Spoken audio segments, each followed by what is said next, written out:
కేరళ రాష్ట్రం ఇరింజాలకుడలో జన్మించిన అనుపమ పేరు అర్థమే అద్వితీయురాలు. చిన్నప్పట్నుంచి కలల ప్రపంచంలో తేలుతూ సిఎంఎస్ కాలేజీలో చదువుకుంటూనే మనసంతా సినిమాలకే అంకితం చేసింది.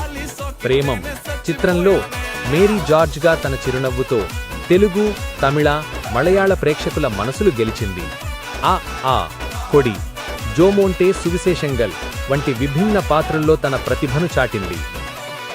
శతమానం భవతిలో పక్కింటి అమ్మాయిలా కనిపించి కుటుంబాల్లో ఒక జ్ఞాపకంగా నిలిచింది. దర్శకత్వం పట్ల ఆసక్తితో మణియరాయిలే అశోకంలో కెమెరా వెనక నిలబడింది.